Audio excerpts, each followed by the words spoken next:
Hello students, welcome to my YouTube channel Eklavya official. देखिए students, आपको इस चैनल पे क्लास 11 12 बीएससी में से फिजिक्स की टॉपिक्स की सुपर इजीएस्ट एक्सप्लेनेशन देखने को मिलती है। और आज का जो हमारा टॉपिक है वो क्लास 12 का चैप्टर 2 का effect of dielectric on capacitance. हमें ये देखना है कि कैपेसिटेंस के ऊपर, किसी भी मीडियम में कैपेसिटेंस के ऊपर क्या इफेक्ट पड़ता है जब उसमें डाइलेक्ट्रिक मीडियम को प्लेस किया जाता है।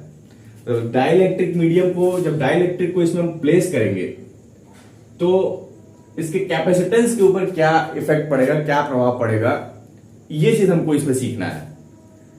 तो देखिए, बेसिकली मैं आपको बता दूं कि जैसे ही आप दो प्लेट्स के बीच में डाइलेक्ट्रिक को प्लेस करते हैं तो उसकी जो कैपेसिटेंस होती है वो बढ़ जाती है। अब वो कैसे बढ़ेगी, इसी चीज का अध्ययन, इसी चीज को हमको सीखना है इस टॉपिक में। तो यहां पर दो प्लेट्स हमने लिया हुआ है। अब इन दो प्लेट्स को हम क्या करते हैं, सेपरेट कर देते हैं डी स्मॉल डी डिस्टेंस के ऊपर। इस प्लेट की जो एरिया है उसको हमने ए कंसीडर कर लिया है और उसकी जो सरफेस चार्ज डेंसिटी है उसको हमने सिग्मा कंसीडर कर लिया है। तो हम सबसे पहले यहां पे एज्यूम करेंगे कि एक प्लेट को पॉजिटिव चार्ज कर देते हैं और दूसरे प्लेट को निगेटिवली चार्ज कर देते हैं। तो एक प्लेट को हम क्या करेंगे, पॉजिटिव चार्ज कर देंगे और दूसरे प्लेट को निगेटिव चार्ज कर देते हैं। तो जितने यहां पॉजिटिव चार्ज उतना ही यहां पे निगेटिव चार्ज हमने रख दिया। अब उसके बाद इस पे जो सरफेस चार्ज डेंसिटी क्रिएट होगी उसको हम प्लस सिग्मा से डिनोट कर देते हैं और इसके ऊपर जो प्लस सिग्मा है, चाहे सिग्मा आप जो कहीं यहां पे सिग्मा हमने माना हुआ है, यही सिग्मा ले लेते हैं। और जो नीचे इस प्लेट पे जो चार्ज है वो निगेटिव है, तो यहां पे जो सरफेस चार्ज डेंसिटी होगी इसको हम माइनस सिग्मा बोल देते हैं। क्लियर। अब होगा क्या कि इन दोनों प्लेट्स के बीच में एक इलेक्ट्रिक फील्ड होगी पॉजिटिव टू निगेटिव एक इलेक्ट्रिक फील्ड होगी। तो यहां पे जो इनिशियल इलेक्ट्रिक फील्ड है उसको हम ई नॉट कंसिडर कर लेते हैं। तो यहां पे जो इलेक्ट्रिक फील्ड होगी उसको हम ई नॉट, इस तरीके से इलेक्ट्रिक फील्ड इस तरीके से होगी, positive to negative, positive to negative, इस तरीके से इलेक्ट्रिक फील्ड होगी, उसको हमने ई नॉट कह देना है। और ई नॉट, नॉट का इस्तेमाल वहां कर रहे हैं जो इनिशियल है। अभी डाइलेक्ट्रिक मीडियम प्लेस नहीं किया गया, डाइलेक्ट्रिक को प्लेस नहीं किया गया, इनिशियल जो इलेक्ट्रिक फील्ड है उसके बारे में बात कर रहे हैं। अब वो इलेक्ट्रिक फील्ड जब डाइलेक्ट्रिक मीडियम को प्लेस कर देंगे तो उसकी इलेक्ट्रिक फील्ड जब हम कंसिडर करेंगे तो उसको केवल ई कंसिडर करेंगे। तो नॉट का मतलब वो है, जो मतलब अगर नॉट लगा रहा है, ई जीरो जीरो लग रहा है सफिक्स में, कहने का मतलब है कि इनिशियल चीजें, तो इनिशियल चीजों को डिनोट करने के लिए नॉट से रिप्रेजेंट कर रहे हैं। ठीक है। तो यहां पर जो हमारी ये प्लेट है और ये प्लेट है, पॉजिटिव और निगेटिव जो प्लेट है, इसमें इलेक्ट्रिक फील्ड जो उत्पन्न हो रही है वो ई नॉट हमने यहां कंसीडर कर लिया। अब यहां पे कुछ इनिशियल चीजें हम जानते हैं, लास्ट लेक्चर में, जस्ट इसके पहले वाले लेक्चर में मैं पढ़ाया हूं कि जो ई नॉट है उसकी value sigma upon epsilon not आती है। मतलब जो इलेक्ट्रिक फील्ड इसके बीच में क्रिएट होता है, प्रोड्यूस होता है, वो sigma upon epsilon not produce होता है। और जो इसकी सरफेस चार्ज डेंसिटी सिग्मा और क्यू बाई ए के बराबर होती है। अब इन दोनों प्लेट्स का कुछ पोटेंशियल डिफरेंस होगा, तो इन दोनों प्लेट्स का जो पोटेंशियल डिफरेंस होगा उसको V equal to E into D से रिप्रेजेंट कर रहे थे पिछले वाले लेक्चर में। बट यहां पर अभी डाइलेक्ट्रिक मीडियम को प्लेस नहीं किया गया है, मतलब इनिशियली जो पोटेंशियल डिफरेंस है उसको नॉट से रिप्रेजेंट कर रहे हैं, यानी V नॉट से रिप्रेजेंट कर रहे हैं। तो V not is equal to E not into D से रिप्रेजेंट कर रहे हैं। और जो इसकी कैपेसिटेंस निकल करके आई थी पिछले ही लेक्चर में, वो C equal to E naught upon में डी। तो यहां पे हम C की जगह पे सी नॉट कंसिडर कर लिए हैं। तो नॉट नॉट नॉट क्यों लगा रहे हैं, क्योंकि अभी डाइलेक्ट्रिक मीडियम प्लेस नहीं किए हैं, उसके पहले की जो वैल्यूज हैं वो सारी चीजें नॉट से रिप्रेजेंट कर रहे हैं, इनिशियल वैल्यूज। अब डाइलेक्ट्रिक मीडियम को हम यहां प्लेस करेंगे, उसके बाद की जो वैल्यूज आएंगी वो विदाउट नॉट से, मतलब सिंपली हम उसको रिप्रेजेंट करेंगे। जैसे इलेक्ट्रिक फील्ड डाइलेक्ट्रिक मीडियम को प्लेस करने के बाद जो हम कंसिडर करेंगे वो ई करेंगे, जो पोटेंशियल डिफरेंस कंसिडर करेंगे वो वी नॉट की जगह वी कर लेंगे। तो ये सारी चीजें जो कंसिडर करेंगे वो डाइलेक्ट्रिक मीडियम को प्लेस करने के बाद की होगी। तो अब हम यहां पे डाइलेक्ट्रिक मीडियम को प्लेस कर देते हैं। तो ये पूरा यहां पे हम इस तरीके से क्रिएट कर देते हैं यहां डाइलेक्ट्रिक मीडियम, इस तरीके से डाइलेक्ट्रिक मीडियम को पूरा अच्छे से प्लेस कर देते हैं। अब इसमें जब डाइलेक्ट्रिक को हम प्लेस कर दिए तो होता क्या है कि इसके जो मॉलिक्यूल्स होते हैं ना, ये पोलराइज हो जाते हैं। जब मॉलिक्यूल्स पोलराइज होंगे तो मॉलिक्यूल्स के जो सेंटर पॉजिटिव चार्ज होता है वो इलेक्ट्रिक फील्ड के डायरेक्शन में सिचुएट हो जाता है, और जो निगेटिव चार्ज होता है वो इलेक्ट्रिक फील्ड के डायरेक्शन के जस्ट अपोजिट डायरेक्शन में सिचुएट होता है। तो यहां पे जो मॉलिक्यूल्स होंगे पोलराइज जो होंगे मॉलिक्यूल्स, यहां पे इस तरीके से हम बना देते हैं, इस तरीके से यहां पे जो इसके मॉलिक्यूल्स होंगे जो, तो इलेक्ट्रिक फील्ड के डायरेक्शन में सेंटर से तो पॉजिटिव चार्ज हो जाएगा, तो नीचे उसका क्या होगा पॉजिटिव, ऊपर negative, positive negative positive negative positive negative positive negative positive negative, इस तरीके से आपका प्लेस हो जाएगा।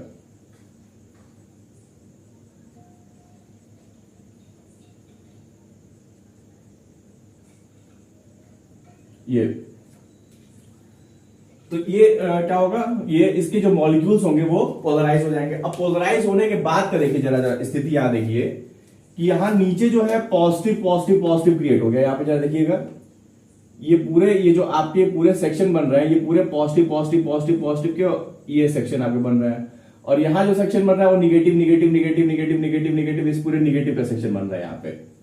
तो आप देख सकते हैं ये पॉजिटिव और निगेटिव का सेक्शन बन रहा है। तो आफ्टर पोलराइजेशन जो सरफेस चार्ज डेंसिटी होगी इसको हम माइनस सिग्मा पी से डिनोट कर देते हैं, और ये आफ्टर पोलराइजेशन जो इसकी सरफेस चार्ज डेंसिटी होगी वो प्लस सिग्मा पी से डिनोट कर देते हैं। तो पी क्या है, पी पोलराइजेशन को बता रहा है। अब पहले जो सरफेस चार्ज डेंसिटी थी वो सिग्मा थी, आफ्टर पोलराइजेशन जो इसकी सरफेस चार्ज डेंसिटी होगी वो माइनस सिग्मा पी हो गई। जो पहले इस प्लेट की सरफेस चार्ज डेंसिटी थी वो माइनस सिग्मा थी, और बाद में जो आफ्टर पोलराइजेशन जो इसकी सरफेस चार्ज डेंसिटी थी वो प्लस सिग्मा पी हो गई।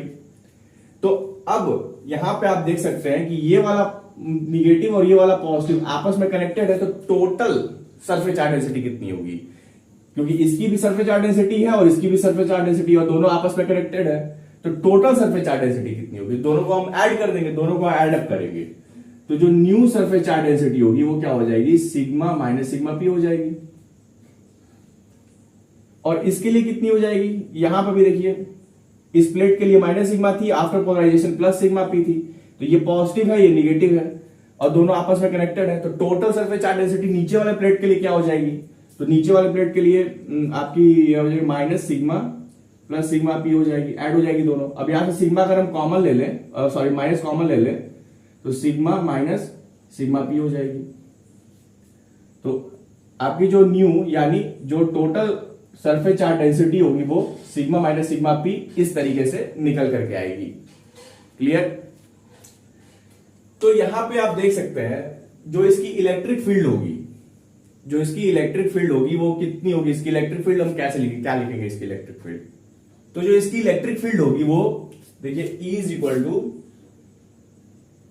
अब इलेक्ट्रिक फील्ड जो आफ्टर इंट्रोड्यूसिंग डाइलेक्ट्रिक मीडियम, तो जब डाइलेक्ट्रिक मीडियम इंट्रोड्यूस नहीं किए थे तो सिग्मा अपॉन एप्सिलॉन नॉट थी, अब क्या किए, अब डाइलेक्ट्रिक मीडियम को इंट्रोड्यूस कर दिए, तो जो इलेक्ट्रिक फील्ड होगा आफ्टर डाइलेक्ट्रिक मीडियम को इंट्रोड्यूस करने के बाद वो ई से रिप्रेजेंट करेंगे। डाइलेक्ट्रिक मीडियम को इंट्रोड्यूस करने से पहले जो इलेक्ट्रिक फील्ड थी उसको हम ई नॉट से रिप्रेजेंट कर रहे थे और बाद में ई से रिप्रेजेंट कर रहे हैं। तो यहां पे जो इलेक्ट्रिक फील्ड की वैल्यू होगी वो न्यू सरफेस चार्ज डेंसिटी कितनी है, sigma minus sigma P upon में एप्सिलॉन नॉट, यही होगी आपकी। इसको इक्वेशन नंबर 1 कर देते हैं इस तरीके से। तो यहां पे एक चीज जरा ध्यान दीजिएगा कि जो सिग्मा माइनस सिग्मा पी है वो प्रोपोर्शनल होगा सिग्मा के, मतलब जो सिग्मा माइनस सिग्मा पी जो आपका सरफेस चार्ज डेंसिटी निकलेगी आफ्टर डाइलेक्ट्रिक को इंट्रोड्यूस करने के बाद वो सिग्मा के प्रोपोर्शनल होगी। कैसे, तो सिग्मा माइनस सिग्मा पी जो है वो सिग्मा के कैसे प्रोपोर्शनल है, जरा इस चीज को हम सीखते हैं। यहां पे देखिए इस चीज को सीखने के लिए हम थोड़ा सा कंसिडर कर लेते हैं कि यहां पे सिग्मा सरफेस चार्ज डेंसिटी है और यहां पे sigma P surface charge density है और ये sigma minus sigma P surface charge density है। तो हम कंसिडर कर लेते हैं कि कुछ surface charge density 10 coulomb per metre ले लेते हैं। तो जो हमारा सिग्मा पी होगा मींस आफ्टर पोलराइजेशन जो सरफेस चार्ज डेंसिटी होगी वो हमेशा सरफेस चार्ज डेंसिटी से थोड़ी कम ही होगी। तो हम मान लेते हैं कि ये 2 है, तो सिग्मा माइनस सिग्मा पी क्या हो जाएगा, 10 - 2 8 हो जाएगा।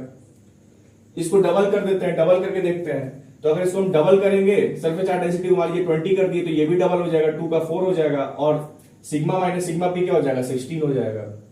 अगर हम इसको ट्रिपल कर देते हैं, 10 20 30 कर देते हैं, तो ये भी 2 4 6 हो जाएगा, और 30 में से 6 जाएगा 24 हो जाएगा। तो आप देख सकते हैं कि सिग्मा को जैसे जैसे हम बढ़ा रहे हैं, मीन सरफेस चार्ज डेंसिटी को जैसे जैसे बढ़ा रहे हैं, वैसे वैसे सिग्मा माइनस सिग्मा पी भी बढ़ता चला जा रहा है। आप ये देखिए, मीन्स जैसे जैसे सिग्मा बढ़ेगा, सरफेस चार्ज डेंसिटी बढ़ेगी, वैसे वैसे सिग्मा माइनस सिग्मा पी भी बढ़ता चला जाएगा। इट मीन्स ये हुआ कि दोनों आपस में एक दूसरे के प्रोपोर्शनल है ना। ये बढ़ रहा है तो ये भी बढ़ रहा है। तो ये तो समझाने के लिए था। मैं इसको रब कर देता हूं, जरा मैं इसको रब कर देता हूं। तो यहां पे जब आप प्रोपोर्शनल हटाएंगे तो ये प्रोपोर्शनलिटी कांस्टेंट एक लग जाता है यहां पे, जिसको हम डाइलेक्ट्रिक कांस्टेंट बोलते हैं। इसको हम हटाएंगे सिग्मा माइनस सिग्मा पी, तो ये हो जाएगा 1/k सिग्मा।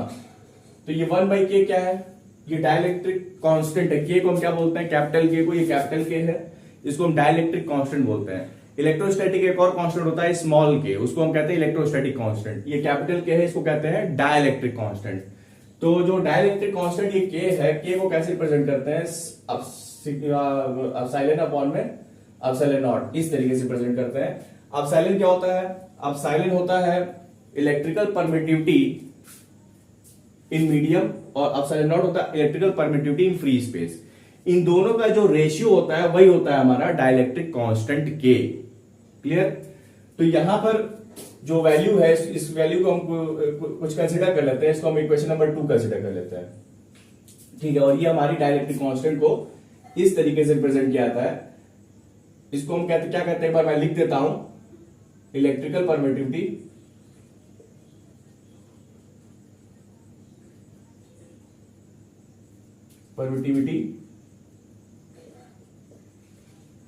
इन मीडियम, और इसका हो जाएगा इलेक्ट्रिकल परमिटिविटी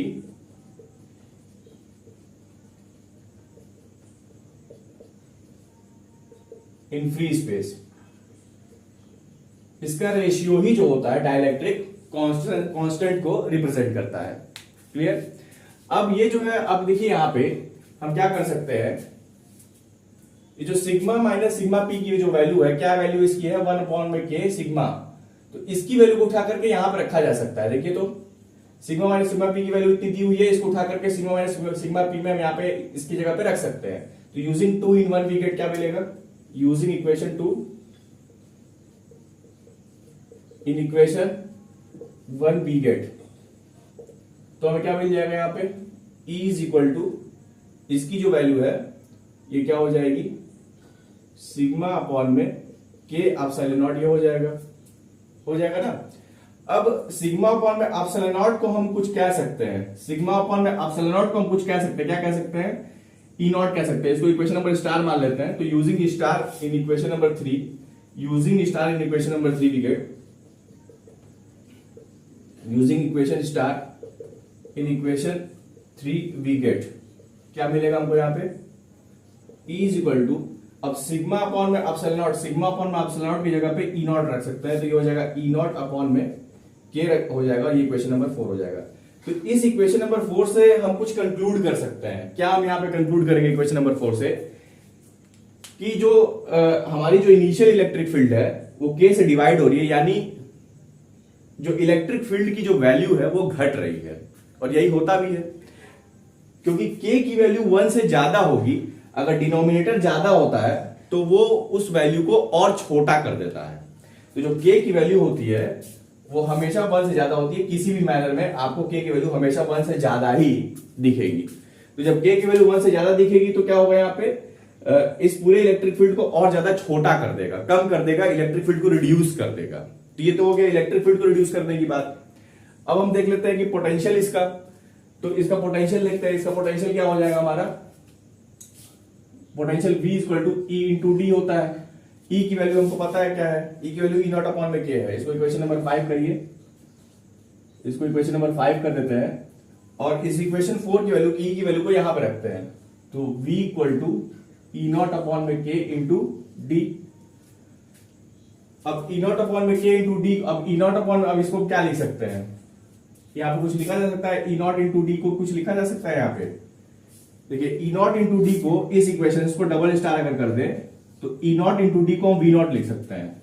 तो ई नॉट यूजिंग क्या, यहाँ पे क्या यूज कर रहे हैं, यूजिंग इक्वेशन डबल स्टार, इसको यूज करते हुए तो v equal to E not into D को वी नॉट लिख सकते हैं, ये हो जाएगा वी नॉट अपॉन में के। यहां पे एक चीज देखिए कि जो पोटेंशियल है वो भी k से डिवाइड हो रहा है, जो पोटेंशियल डिफरेंस है, जो पोटेंशियल है वो भी k से डिवाइड हो रहा है, यानी पोटेंशियल भी आप पे रिड्यूस हो रहा है। k से डिवाइड होने का मतलब k की वैल्यू हमेशा 1 से बड़ी होगी और कहीं ना कहीं अगर डिनोमिनेटर अगर बड़ा है तो उस पूरी वैल्यू को छोटा कर देता है। जब भी किसी भी वैल्यू आपको आप बड़े वैल्यू से डिवाइड करते हैं तो वो वैल्यू और छोटी हो जाती है। तो पोटेंशियल भी हमारा घट रहा है, इलेक्ट्रिक फील्ड घटेगा, पोटेंशियल घटेगा, तो सिंपल सी बात है कि सरफेस चार्ज डेंसिटी सिग्मा भी आपकी घटेगी। तो जो सिग्मा है, देखिए सिग्मा ऑलरेडी डिवाइड हो रहा है के से, यानी ये के जो है सिग्मा को भी घटा रहा है, इलेक्ट्रिक फील्ड को भी घटा रहा है और पोटेंशियल को भी घटा रहा है। मतलब तीनों चीज जो है के रेट से लगातार रिड्यूस हो रही है, घट रही है। और अगर यहाँ पे हमको ये पता चल गया इसकी पोटेंशियल, इसकी इलेक्ट्रिक फील्ड घट रही है, इसका सरफेस चार्ज डेंसिटी घट रहा है, तो जो कैपेसिटेंस है वो क्या होगा, अब उस पे देखते हैं वो क्या होगा। तो यहां पे मैं थोड़ा सा रब करता हूं और इसका कैपेसिटेंस देखते हैं यहां पे।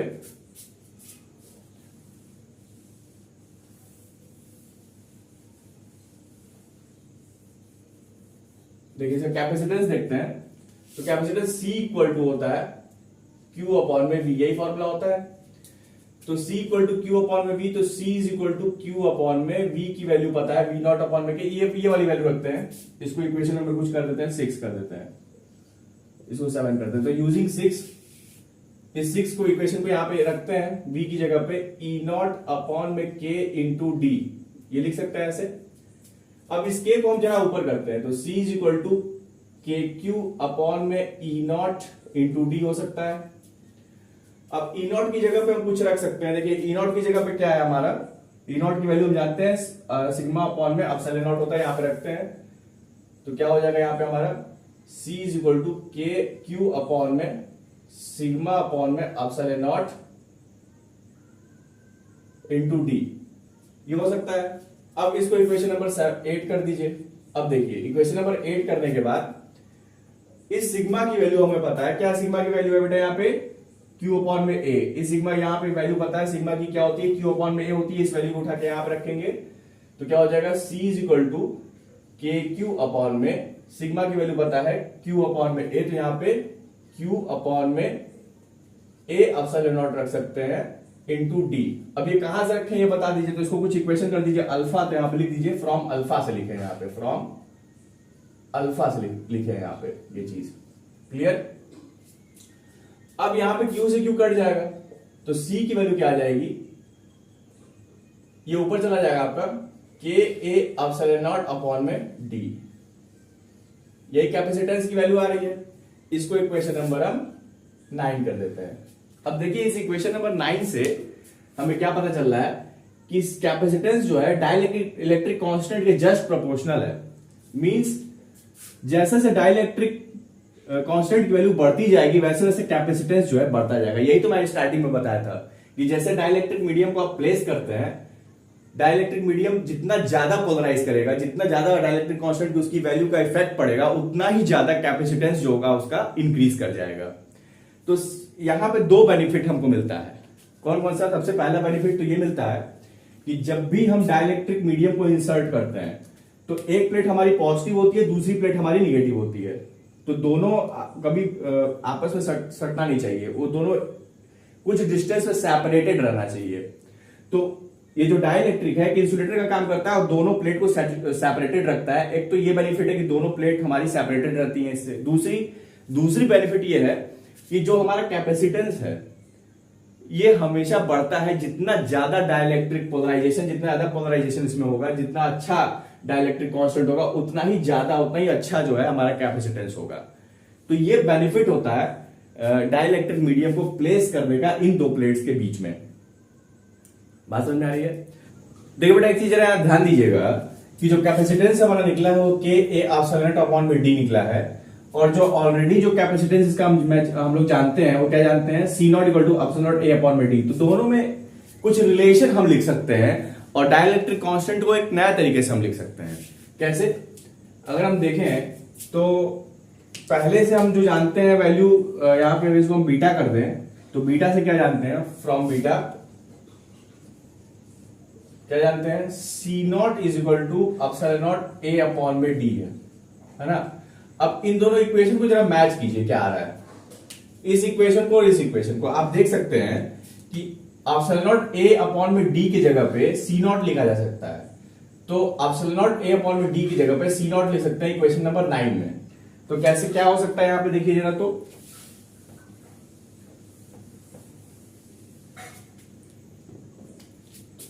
यहां से इन दोनों का कंपेयर किया जाए, या फिर आप कहिए इस वैल्यू को यहां पे हम सिचुएट करते हैं, पुट करते हैं, तो सी इक्वल टू के सी नॉट हो जाएगा, है ना। सी इक्वल टू के सी नॉट, अगर के की वैल्यू यहां से लिखा जाए तो के इक्वल टू क्या आ जाएगा, सी अपॉन में सी नॉट, यानी जो के की वैल्यू निकल करके आ रही है वो सी और सी नॉट के रेशियो के बराबर है। तो सी क्या है, कैपेसिटेंस, वो कैपेसिटेंस है जब डाइलेक्ट्रिक मीडियम को प्लेस कर दिया गया है, और सी नॉट वो कैपेसिटेंस है जब डाइलेक्ट्रिक मीडियम को प्लेस नहीं किया गया है। तो capacitance of a dielectric medium when placed वो कैपेसिटेंस और व्हेन नॉट प्लेस्ड वो कैपेसिटेंस दोनों के रेशियो के बराबर होता है, जिसको हम कहते हैं डाइलेक्ट्रिक कांस्टेंट। तो डाइलेक्ट्रिक कांस्टेंट को आप ऐसे भी डिफाइन कर सकते हैं। तो ये भी इंपॉर्टेंट पॉइंट्स है, इसको भी आप नोट डाउन कर सकते हैं, इसको इक्वेशन नंबर 10 कर लीजिए, ठीक है। तो उम्मीद करूंगा आज की क्लास सभी बच्चों को समझ में आई होगी, कैपेसिटेंस कैसे निकला है, सारी बातें क्लियर हुई होंगी। अगर आज की क्लास समझ में आई हो बेटा तो आज का वीडियो लाइक और चैनल को सब्सक्राइब जरूर कर लीजिएगा। Thank you so much. और हमारे टेलीग्राम चैनल को जरूर से ज्वाइन कर लीजिएगा, उसका लिंक डिस्क्रिप्शन बॉक्स में दिया हुआ है। Thank you so much.